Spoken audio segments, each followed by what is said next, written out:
Olá! No último dia 5, a maior tragédia socioambiental do país completou um ano. O rompimento da barragem de Fundão, da mineradora Samarco, no distrito de Bento Rodrigues, em Mariana, despejou 32 milhões de metros cúbicos de rejeitos de minério que percorreram 650 quilômetros ao longo do Rio Doce até chegar ao mar.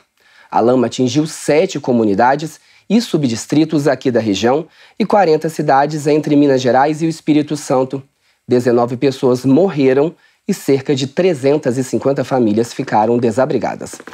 E para falar sobre as consequências da tragédia após um ano e sobre as punições aplicadas a Samarco, eu recebo aqui no estúdio o promotor de justiça de Mariana, Guilherme de Sá Meneguin, que acompanhou desde o começo o caso, e a professora e pesquisadora do GEPSA, que é o Grupo de Estudos e Pesquisas Socioambientais da UFOP, Karine Gonçalves Carneiro. Obrigado pela presença, por aceitar o nosso convite. Obrigada, gente. Eu agradece. Após um ano da tragédia, eu queria discutir um ponto. Como que ficou a reparação às vítimas atingidas pelo rompimento da barragem? Desde o primeiro momento, o Ministério Público atuou de forma participativa com os atingidos para que fossem garantidos direitos essenciais naquele momento. Então, já 3 dias após o evento, nós já expedimos uma recomendação para que a Samarco fornecesse moradia adequada, inicialmente em hotéis e depois em casas alugadas, e também assistência financeira àquelas famílias que perderam renda. Tentamos, de uma certa forma, uma negociação extrajudicial que não foi possível, e daí foi necessário ingressar primeiro com um processo cautelar, que bloqueou. Nós conseguimos um bloqueio de 300 milhões de reais da empresa, isso no dia 11 de novembro, e depois no dia 10 de dezembro de 2015 nós entramos com uma ação civil pública requerendo todos os direitos indenizatórios de reassentamento aos atingidos.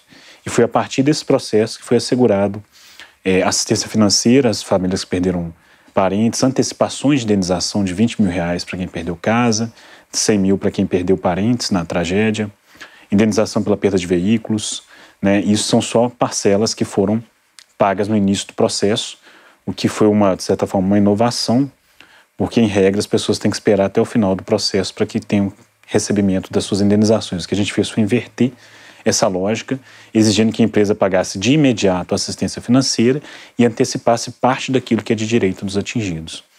Então, nós conseguimos ali, durante 2, 3 meses, grandes direitos para os atingidos que, em situações semelhantes, não foram reconhecidos. Houve um problema, em seguida, com o deslocamento de competência do processo para a Justiça Federal. Então, tanto o processo que bloqueou o recurso quanto o que garantiu os direitos, eles são remetidos e ficam paralisados durante 6 meses na Justiça Federal. Nesse período, a gente nota uma série de problemas causados pela empresa, que não reconhece direitos de alguns atingidos, e quando o processo retorna em agosto, nós retomamos as medidas e conseguimos aí garantir direitos para mais de 80 famílias que tiveram seus direitos negados pela empresa. Então, essa assistência ela ocorreu não por vontade da empresa, não por boa vontade, Foram necessários processos e medidas judiciais para compelir a empresa a garantir esses direitos. Hoje, são cerca de 350 famílias desabrigadas, sendo que 290 vivem em casas alugadas pela empresa. As outras famílias, elas ou já tinham outra casa e preferiram ficar nessa casa, ou preferiram apenas receber o valor de um aluguel e elas mesmas se ajeitaram de alguma forma, Isso também ficou no nosso acordo. Cerca de 345 famílias recebem um auxílio financeiro mensal pela perda de renda, 290 famílias receberam antecipação de 20 mil reais, 19 famílias de parentes falecidos receberam 100 mil reais e 64 pessoas, na verdade, receberam indenização pela perda de veículos. E agora nós partimos para uma nova fase em que nós vamos buscar a indenização final, porque tudo que eles receberam até agora foi apenas uma parcela, e o reassentamento de todos os que ficaram desabrigados. Eu acho interessante pontuar nesse aspecto, que a partir dessas determinações que foram colocadas pelo Ministério Público, a gente vem acompanhando a forma como isso de fato vem sendo conduzido pelas empresas, a partir desse contato cada vez mais constante que a gente vem tendo com os atingidos.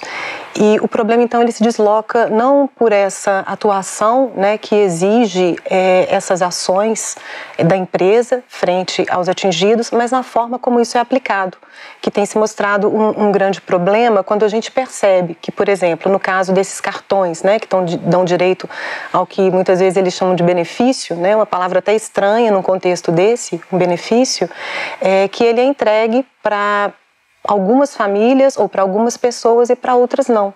Mesmo as duas situações sendo praticamente as mesmas, né? Então a gente percebe uma inversão muitas vezes dessas determinações que são colocadas pela empresa a partir de táticas, de estratégias que são reincidentes no comportamento dessas grandes empresas que acabam ocasionando danos às pessoas, né, pelas suas atividades, né? Isso não é novidade. Essas estratégias elas visam minar essa própria coletividade das comunidades atingidas, né, colocando pessoas contra pessoas, tendo em vista que as ações coletivas elas acabam sendo muito mais efetivas do que as individuais. Então a gente tem trabalhado nesse acompanhamento, né, dos atingidos e tentado identificar essas ações para continuar com as denúncias, inclusive junto ao Ministério Público. Sim, mas, professora, o que foi avaliado para chegar a esses critérios? Porque, segundo a Samarco, esses critérios, o cartão de benefício, né, pagando um salário mínimo, mais 20% por dependente, mais cesta básica, foram definidos junto com o Ministério Público. Quais critérios foram levados em conta para definir isso? Eu posso falar pessoalmente, porque isso foi eu que fiz, né? Foi a minha equipe que trabalhou diretamente nessa questão.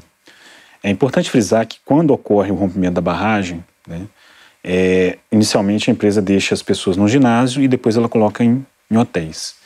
E pelos planos da empresa, ela iria manter essas famílias em hotéis e alojamentos sem qualquer tipo de direito garantido até o reassentamento. Então não havia nada proposto por parte da empresa até que nós expedimos uma recomendação inicialmente no dia 8 de novembro, requisitando, né, que a empresa colocasse as pessoas em casas alugadas, porque apesar de parte das famílias estarem em hotéis, né, a maioria funcionava como verdadeiros alojamentos, onde você colocava no mesmo espaço várias famílias distintas, né, o que não é adequado, né. Houve uma melhoria, tirando do ginásio, evidentemente, mas mesmo nos hotéis não havia condições para isso. E não havia condições dessas famílias retomarem sua vida morando em hotéis e sem que recuperasse sua capacidade de compra, de sustento, porque a maioria tirava o seu sustento no local e não teria, né. Então, no segundo momento, a empresa ela faz uma contraproposta na qual ela se compromete a fornecer uma renda mensal para as famílias, né? Uma renda só por grupo familiar. O que nós não concordamos e, quando ajuizamos a ação civil pública no dia 10 de dezembro, já requisitamos que esse valor fosse pago não por família, mas sim por pessoa que perdeu renda. Então, muitas vezes você tem no mesmo grupo familiar 4 ou 5 pessoas que trabalhavam, que tinham sua função produtiva. Por exemplo, marido e mulher, né? O marido trabalhava na roça e a esposa também, né? Então, que fosse pago um valor de renda mensal para cada um. Poderia ser pago num cartão só, mas que fosse um valor que contemplasse os dois, né? E isso acabou sendo fixado num acordo que a gente formulou e que foi homologado judicialmente no dia 23 de dezembro, né?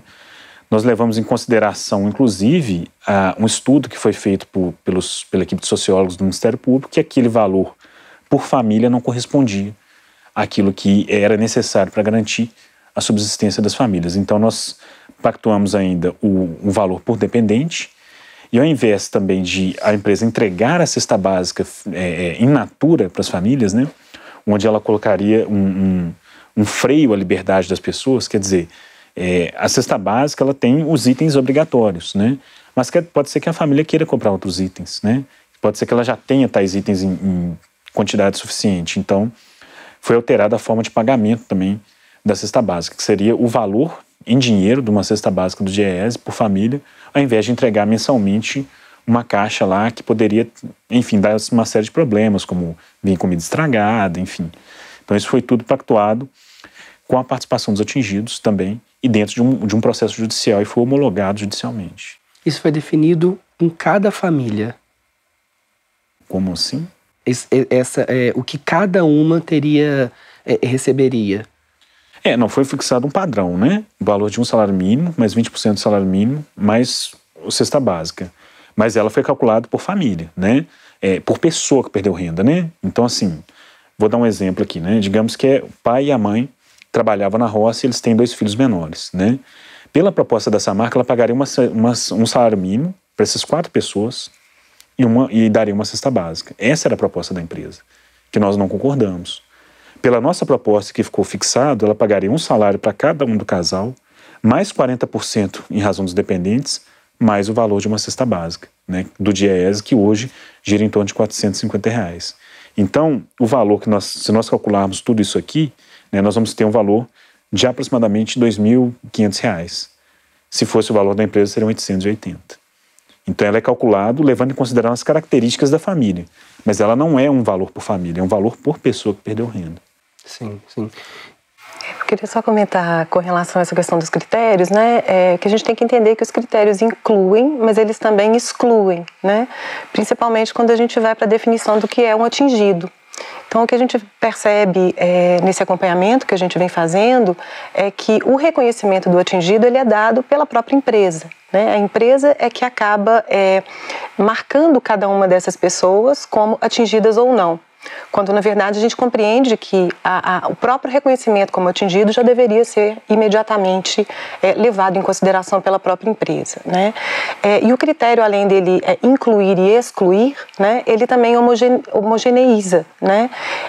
As pessoas, embora elas recebam esse valor, que é um valor único, né, a depender aí da composição da família, mas as histórias anteriores a isso, esse desastre, crime, elas são múltiplas, né? Então, certamente a gente já se deparou com isso algumas vezes.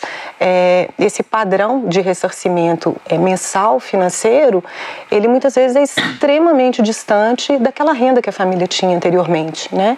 Então, isso vem trazendo outras séries de consequências que a gente também vê nisso uma continuação desse desastre, uma continuação desse crime, né?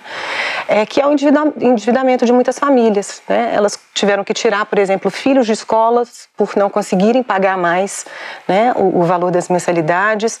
Elas se tornaram devedoras, e aí dos mais diversos aspectos, né? Às vezes a própria conta de água, ou uma dívida no supermercado, ou mesmo a possibilidade de continuar determinados trabalhos que elas faziam, né? Porque elas não podem mais comprar material, porque esse dinheiro está para poder desenvolver, né, esse trabalho. Então, porque esse dinheiro está completamente comprometido com questões e funções básicas.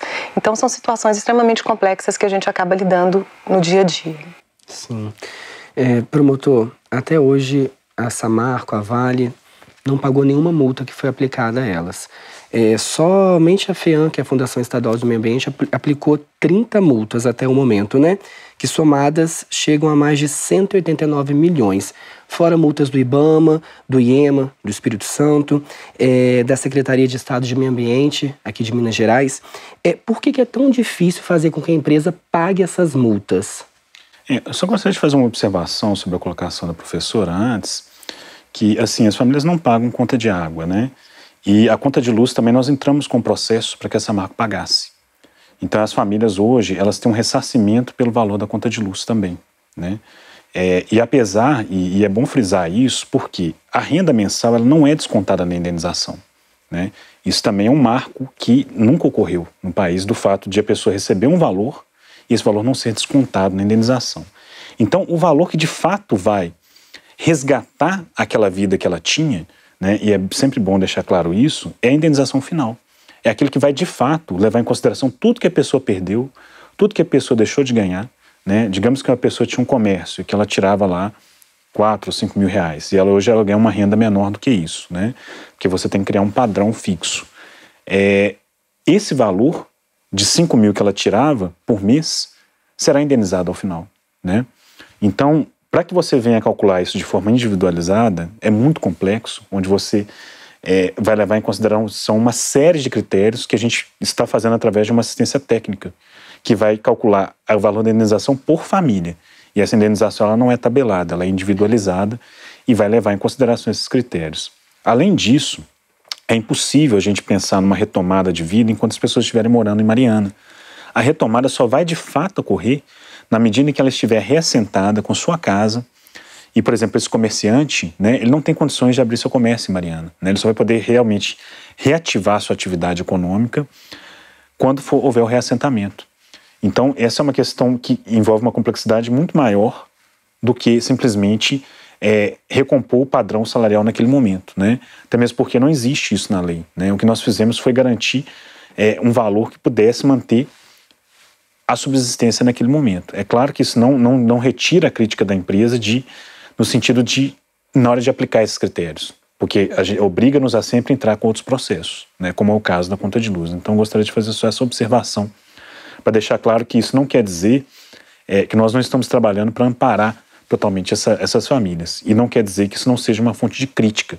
É uma fonte de crítica, sim, muito forte da empresa, até mesmo porque se ela tomasse medidas mais eficazes e mais céleres e não criasse seus próprios critérios para identificar os atingidos, grande parte desses problemas não estariam ocorrendo. No que tange às multas, né, nós temos um problema na legislação. A legislação, ela diz o seguinte, no caso do IBAMA, né, o IBAMA aplicou 5 multas que somadas dão 250 milhões de reais. Ela não pode simplesmente executar essa multa sem dar a oportunidade da empresa se defender. Então a empresa é instaurada um processo administrativo após a aplicação da multa, onde a empresa pode se defender e apresentar seus argumentos, né? E aí é mantida a multa. Mas ainda assim você não consegue fazer com que ela pague. Porque se ela não quiser pagar espontaneamente, você tem que entrar com uma execução na justiça. E a justiça vai demorar até que essa multa seja paga. O que eu defendo é que uma alteração nesse modelo. Por quê? Você tem um processo administrativo que pode demorar meses até anos. Aí você tem uma confirmação daquele processo. Aí você precisa encontrar com um outro processo judicial para poder compelir as empresas, talvez daqui a 5, 10 anos a pagar. E talvez daqui a 5 a 10 anos você já tenha até a falência da empresa, né? Então, eu acho que o ideal seria modificar esse modelo de aplicação de multa e de, inclusive, destinação da multa, né? O ideal seria que, num caso como esse, como é evidente, né, que já houvesse o bloqueio de recursos da empresa para ressarcir a multa. E que essa multa, ao invés de ir para o Caixa Geral da União ou do Estado, conforme é o órgão que aplica, né? No caso do IBAMA, vai para a União, que se fosse destinado exclusivamente para a reparação dos direitos dos atingidos e do meio ambiente. Eu acho que essas duas alterações seriam fundamentais para que essas multas fossem aplicadas. Mas a legislação, do jeito que ela é hoje, ela dificulta demais aos órgãos ambientais conseguirem o pagamento dessas multas. Esse direcionamento para reparação não é definido? Não. Né? O dinheiro de qualquer multa ambiental, ela vai para o Caixa Geral da União ou do Estado, né? Dependendo do órgão ambiental que aplique. Então, no caso do IBAMA, ele vai direto para o Caixa Geral da União e ele pode ser usado para qualquer finalidade. Com relação a não só essa questão da multa, né, mas até retornando um pouquinho também a questão dos critérios, né, que a gente estava discutindo, eu queria marcar que, na verdade, essa fala e até certo ponto, né, essa crítica, ela é feita levando em consideração, não Mariana, especificamente, porque eu acho que tem uma atuação muito presente, muito marcante do Dr. Guilherme Mariana, né, mas entendendo a extensão do desastre, né. Na semana passada a gente teve a oportunidade de, pelo próprio GEPSA, de acompanhar um outro grupo de pesquisa da Universidade Federal do Espírito Santo, que é o Organon, numa arena itinerante, que na verdade foi uma expedição por algumas vilas de pescadores, algumas comunidades de ribeirinhas e algumas pequenas cidades, né, ao longo da bacia. E a gente percebe nesses lugares uma ausência muito grande do Estado, uma ausência muito grande do poder público, que é uma situação muito diferente de Mariana, né? Então acho que assim, é muito importante entender que nesse sentido existe atuações diferentes também do Estado e do poder público nessas distintas localidades. Então, algumas das questões que o Dr. Guilherme está colocando aqui, né, que são muito benéficas, né, até onde a gente pode entender isso para os atingidos após o desastre em Mariana, elas não ocorrem em outras localidades ou não ocorre no estado do Espírito Santo. Então, acho que é importante fazer essa pontuação para que não se generalize aquilo que foi conseguido através, né, da atuação do Ministério Público Estadual aqui em Mariana, aos outros municípios atingidos, às outras cidades atingidas, às outras comunidades atingidas. Há lugares que estão passando de uma situação de pobreza para uma situação de miséria né, em função da ausência mesmo daquele que deveria ser o responsável pela gestão dos ressarcimentos, das indenizações e das reconstruções, que é o próprio Estado na figura principalmente dos poderes públicos municipais, estaduais e federal, né? E dentro disso eu acho que é importante, até retornando um pouco para a questão das multas que está sendo discutido agora, que é um modelo no final das contas, que a gente tem que discutir, né? Mas não apenas esse modelo de punição, mas a gente está falando, na verdade, de um modelo de sociedade, um modelo de desenvolvimento, né? Eu acho que esse grande desastre crime, ele traz mais uma vez para a discussão, porque ele pode ser, né, o maior que a gente experienciou no Brasil, né? Mas ele não é o único, né? A gente sabe do número de barragens que já se romperam em Minas Gerais, nos últimos 10 anos foram 4 barragens, né? Então isso é reincidente, nessas proporções foi o primeiro, mas já houve mortes por causa disso, né? Então eu acho que as discussões, elas têm que ser feitas também nessa escala, que é a escala desse acontecimento, né, que depois, inclusive, chegou a tocar na questão, né, daqueles que são culpabilizados por isso, né, para entender que esse modelo de desenvolvimento que a gente vive nele, acaba camuflando, né, temporalmente, aí, inclusive, essa categoria do culpado também, né?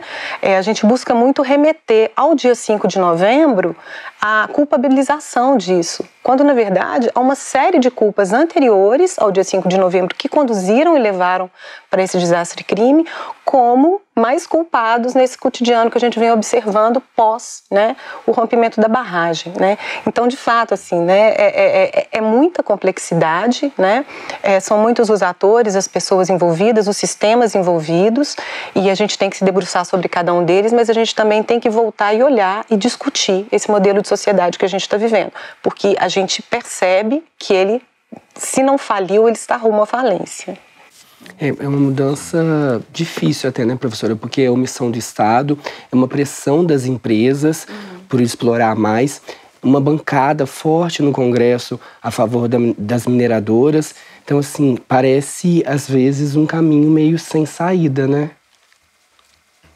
Estamos, enfim, né, eu acho que não podemos desistir jamais, né? Eu acho que tem uma frase célebre de Michel Foucault que ele diz que onde há poder há resistência, né? E eu acho que esse momento que a gente está vivendo agora, com esse exemplo maravilhoso dos jovens, né, e dos universitários com a ocupação das escolas, e não posso me furtar de dizer isso nesse momento, né, é de fato algo que nos leva a aprender novas formas de resistência a esse sistema, né? Aqui no UFOP mesmo a gente está vivendo um momento único, né, de conversas, diálogos e novas formas de produção dos próprios saberes, né? Então acho que não podemos desistir. Sim. Isso que a professora colocou, acho interessante, Karina, porque de fato é um problema anterior ao rompimento da barragem, né? Acho que a professora colocou muito bem isso na medida em que é um modelo de barragem que atende a um certo modelo de desenvolvimento econômico, um certo modelo de sociedade. Aquilo ali é simplesmente o reflexo de um modelo anterior, né? E o que as pessoas não percebem é que esse modelo, na casca, né, na hora que você vê, ele parece até interessante. Mas no fundo ele tá cheio de problemas lá dentro, né? E que ele só aparece quando acontece uma grande tragédia dessa, né? E até hoje, eu acho que assim, talvez o Jefferson possa falar melhor, fazer um estudo do antes, né? O que ocorreu para que se chegasse a isso. E eles não percebem até hoje que a responsabilidade com qualquer atividade de risco, ela não é só em benefício de toda a sociedade, ela é em benefício até da atividade produtiva, porque a Samarco, em razão desse rompimento, todo o lucro que ela teve, né, está se esvaindo com a reparação, né? Ela gastou, os últimos dados que eu obtive acesso, foi 1 bilhão e 100 milhões de reais em um ano de tragédia, com várias ações que ela implementou, né? E que não foram suficientes para sanar nem 5%. Nós estamos falando de 12 meses, onde ela gastou mais de 1 bilhão, em que ela não resolveu quase nada. Então, se nós não repensarmos esse modelo anterior ao dia 5, nós vamos continuar tendo outras tragédias, outros problemas, e não só com a mineração, às vezes outros grandes empreendimentos. Acho que a mineração tem um risco maior por causa da barragem, né? Mas nós não repensarmos isso, vai continuar tendo problema, inclusive o problema para as próprias empresas, né? Sim. Professora, voltando às famílias, tudo é muito provisório ainda para essas famílias. Elas estão em casas alugadas, com cartões provisórios, num terreno provisório. Quando que essas pessoas poderão ter a certeza de que a vida vai voltar ao normal? Assim, que a vida pode voltar ao normal e as coisas passarão a ser concretas. A questão do reassentamento colocado já pelo promotor aqui, seria uma esperança para essas famílias? Eu acho que é o primeiro ponto para, de fato, se tentar construir não a normalidade anterior, porque ela, de fato, foi solapada, né, por esse desastre, mas de iniciar, de fato, a construção de uma nova vida, né, porque eles estão aí num momento de transição, né. A vida anterior, ela não vai ser retornada, né? Ela é impossível de ser reconstruída, tendo em vista que, principalmente para aqueles que perderam inteiramente suas casas e vão ser reassentados, o vínculo não é único exclusivamente com o espaço físico, né? Uma metragem definida quadrada que eles vão ter direito a ter novamente, de habitação, né? Havia, tanto em Gesteira como em Paracatu e em Bento, uma série de relações sociais, com a paisagem, ambientais, econômicas, né, de solidariedade de vizinhança e familiares, que não poderão ser reconstruídas daquela mesma forma, o que não significa que eles não poderão reconstruir de outra maneira, né? Mas eles precisam, de fato, ter essa rapidez na definição, né, dessa reconstrução e no tempo dessa reconstrução, porque por enquanto o que a gente percebe são processos definitivos ainda muito num ponto inicial e até mesmo descumprimento por parte da empresa de determinadas medidas emergenciais, né, e situações que nos deixam extremamente indignados, né, no dia a dia desses moradores. Eu gostaria de citar um exemplo nesse sentido, de uma atingida de Gesteira que a gente vem acompanhando desde o início do rompimento da barragem, que é a dona Maria Geralda, que ela perdeu a casa, perdeu o quintal, perdeu o pomar, a horta, o que ela sempre trata com muito carinho, que é o poço de peixe, perdeu a possibilidade de reunir uma família grande, né, na sua casa, para celebrações, para as festas, perdeu os vizinhos e o contato com a vizinhança, né? A gente acaba considerando a Dona Maria Geralda como uma grande matriarca de Gesteira, de alguma forma, porque ela tem 78 anos e morava em Gesteira há 61 anos, né? Ela viu Gesteira praticamente se construir, assim, né? Ela experienciou grande parte dessa história de Gesteira. E hoje ela mora numa casa alugada em Barra Longa. E há mais ou menos umas 2, 3 semanas atrás, e foi exatamente quando nós fomos a Barra Longa, no dia 2 de novembro, né, que chegou a marcha do MAB com os atingidos até lá. Eles subiram o rio, né, como parte desses eventos que aconteceram para marcar um ano do rompimento da barragem, e nós ficamos sabendo que Dona Maria Geralda estava na iminência de um despejo, porque há 4 meses a Samarco não pagava o aluguel da casa, né?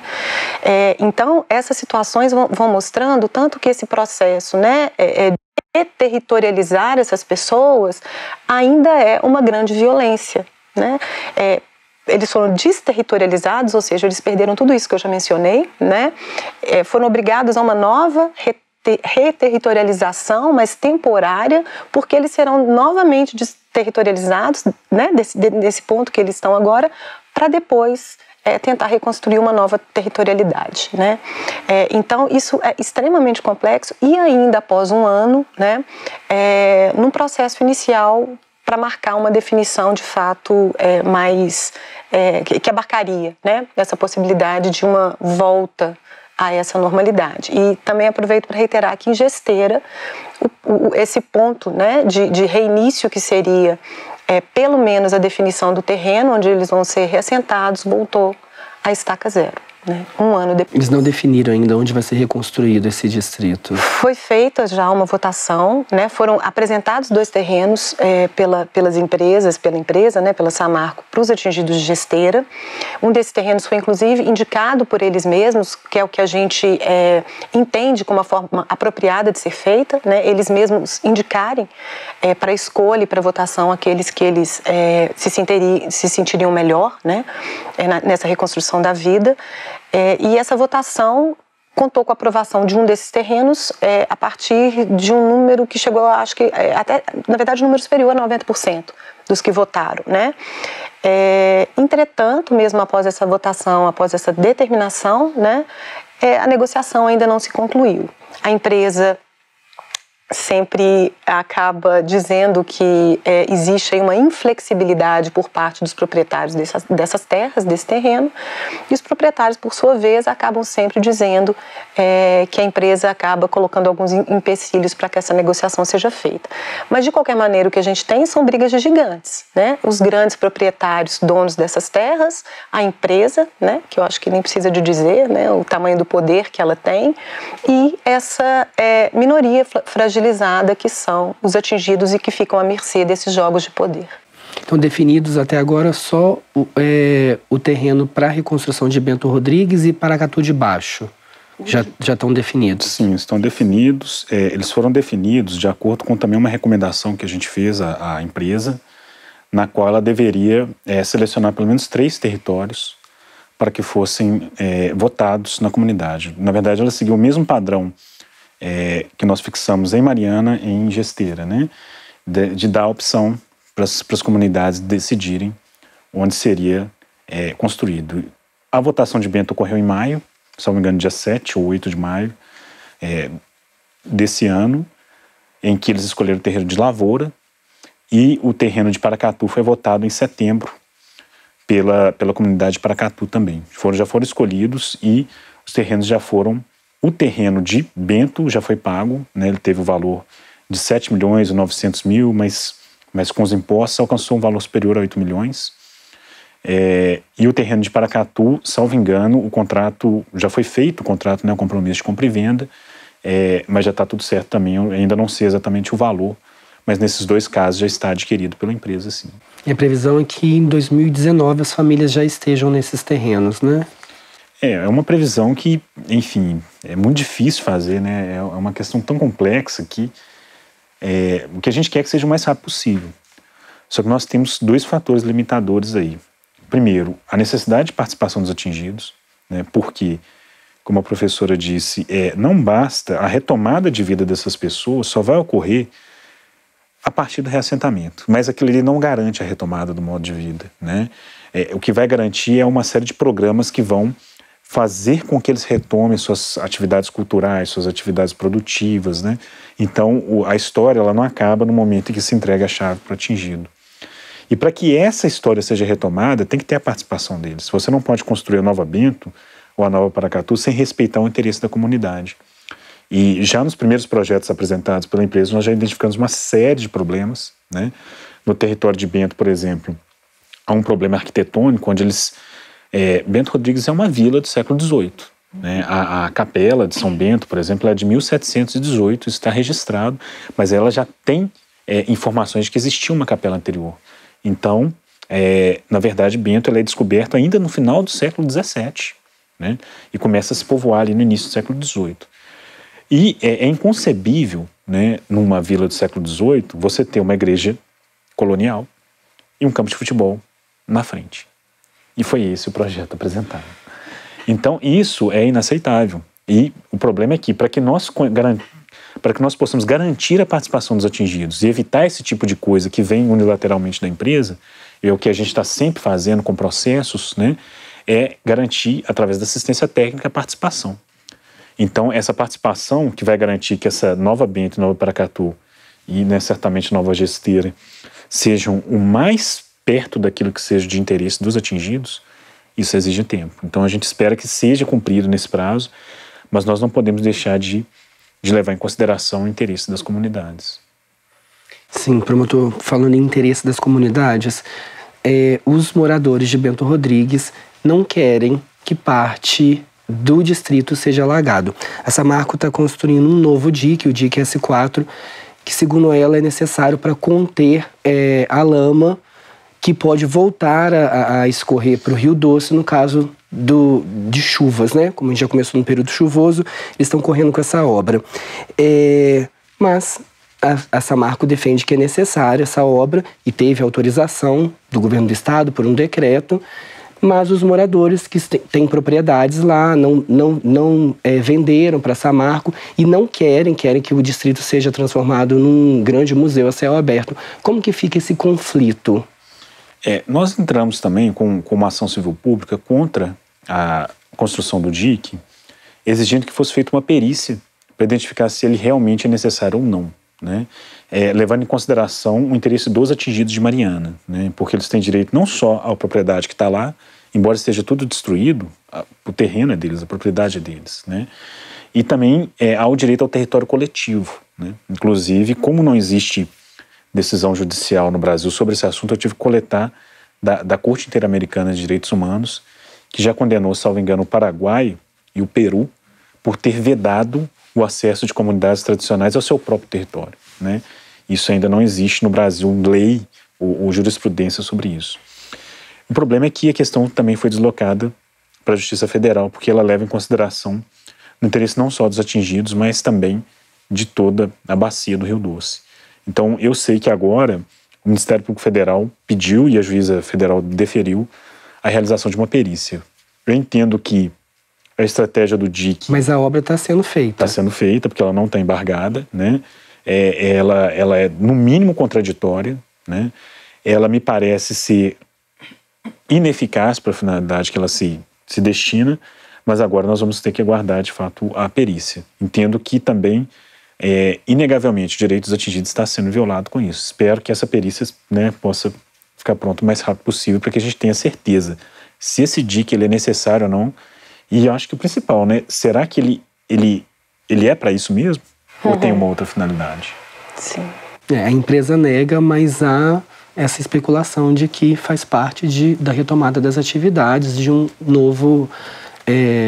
de uma nova barragem, né? Sim. E até aproveitando, né, que a gente está falando desse território mais diretamente atingidos que transformaram casas, né, e vidas em ruínas, gostaria de retomar também ou voltar para a situação de Gesteira de Baixo, né? Nós estivemos lá anteontem e nos espantamos quando retornamos às ruínas, porque todas as frentes das casas, elas estão sendo utilizadas, ou seja, os quintais, os pomares, né, o que eram os quintais, o que eram os pomares e as hortas, estão sendo utilizadas como depósito dos rejeitos que estão sendo tirados do rio, que ficam logo em frente, né? Então isso vai de encontro a essa própria propriedade, porque é deles aquilo, e eles não tinham nem conhecimento que isso estava acontecendo, né? Então foi espantoso retornar com algum deles lá e verem e perceber neles a tristeza novamente pelo descaso com aquilo que ainda é deles, né? E que continuará sendo, né? Até que alguma medida venha a ser tomada. Eu acho que isso reforça esse pouco caso, esse descaso, né, da empresa com o lugar, né, com o território, com os modos de vida, com as pessoas. Aquilo que existe ali é uma memória ainda, pode ser ainda uma memória doída, mas inclusive até mesmo é necessário reviver isso, né, reviver essa tristeza para que ela possa ser superada. E eles estão simplesmente, no caso de Gesteira, apagando, né, apagando aquilo que restou. E a gente sempre volta, né, nessa analogia que é do criminoso interferindo na prova do crime, né, apagando seus rastros, apagando aquilo que poderia ser, inclusive, enfim, que poderia, na verdade, servir, né, aos próprios atingidos para poder exigir os seus direitos. Então, embora sejam situações diferentes, mas mostram, né, de Bento e de Gesteira, mas mostram um comportamento, mais uma vez, padrão de descaso da empresa com relação a eles. Sim, por falar em crime, professora, no início do mês o Ministério Público denunciou 4 empresas e 22 pessoas por homicídio qualificado com dolo eventual, que é quando se assume o risco de matar. Entre os acusados estão diretores, membros do Conselho Administrativo, funcionários da Samarco, da Vale e da BHP. O que exatamente pode acontecer com essas pessoas? Essas pessoas podem ser presas, como acontece em casos parecidos fora do país? Eu acho que essa pergunta o Dr. Guilherme pode responder melhor do que eu, né? O que a gente espera é que exista também essa punição, né? O que acontece é que nós temos uma situação inédita, né? Diante desse ineditismo do caso, você tem teve uma complexidade inicial da competência, né? Bom, o crime que levou isso para a esfera federal, né, e as pessoas talvez nunca tenham ouvido falar, mas existe tribunal do júri na Justiça Federal, não existe só no júri na estadual, né? Então vai ser julgado se eles forem, né, se o juiz aceitar as provas que forem coletadas durante essa primeira fase do processo, eles podem ir a júri, num júri federal. Então, assim, no tribunal do júri, no julgamento em caso de homicídio como esse, né, você tem duas fases. Uma fase em que o juiz analisa essas provas preliminares, né, e ao final dessa fase o juiz decide se eles vão a julgamento a júri ou não, que é chamada de sentença de pronúncia. Então, se eles forem pronunciados, de fato forem a julgamento a júri, né, não vai só as pessoas físicas, mas as jurídicas também. Então os jurados vão julgar não só os homicídios, mas os crimes ambientais também, porque todos os crimes conexos são julgados pelos jurados. Então serão julgados as empresas e as pessoas envolvidas. Claro que, né, se o juiz aceitar o julgamento a júri. Então, depois dessa primeira fase, eles forem a júri, e aí no júri vai ouvir serão realizadas novamente todas as provas que foram produzidas, né, principalmente o depoimento das testemunhas e dos réus. E aí vai ter a tese de acusação do Ministério Público Federal e a tese de defesa dos réus. E aí os jurados vão decidir se condenam ou não. Então é um processo mais complexo, né, que envolve essas duas fases, e quem vai decidir se eles serão condenados ou não serão os jurados. E caso sejam condenados, o juiz é que vai fixar a pena. O papel do juiz, o juiz togado, né, é simplesmente fixar o valor, a quantidade de pena, caso eles sejam condenados. Então, as penas aí podem variar de 6 a 20 anos, no caso do homicídio simples, né, e do qualificado de 12 a 30 anos. Além dos crimes ambientais, que são vários delitos ambientais, né. No caso das pessoas jurídicas, você tem, por exemplo, a possibilidade de dissolução compulsória da empresa, né, das empresas envolvidas, pagamento de multas. Dissolução compulsória seria o quê? Seria fechamento da empresa, né, suspensão das atividades por até 5 ou 10 anos. Enfim, as sanções penais, né, por natureza, elas são diferentes da pessoa física e da pessoa jurídica, né? Mas as pessoas jurídicas no Brasil, a partir da Constituição de 88, elas podem responder por crimes ambientais. Por isso as pessoas jurídicas foram denunciadas, né? Tirando crimes ambientais, as pessoas jurídicas não podem ser punidas criminalmente, só civilmente. Então, resumindo, se o processo for a júri, vai depender dos jurados condenarem ou não as empresas e as pessoas físicas envolvidas, os 22 denunciados. E caso eles sejam condenados, a pena deve ficar num patamar bastante elevado. Ok, eu queria agradecer a presença do Dr. Guilherme, professora Karine, aqui no Plano Aberto. Eu que agradeço, obrigada pelo convite, Vitor. Agradecemos também, foi uma ótima experiência. Obrigado. E se você quiser conhecer mais sobre o trabalho do GEPSA, é só acompanhar o grupo no Facebook, pesquisando por GEPSA, o FOP.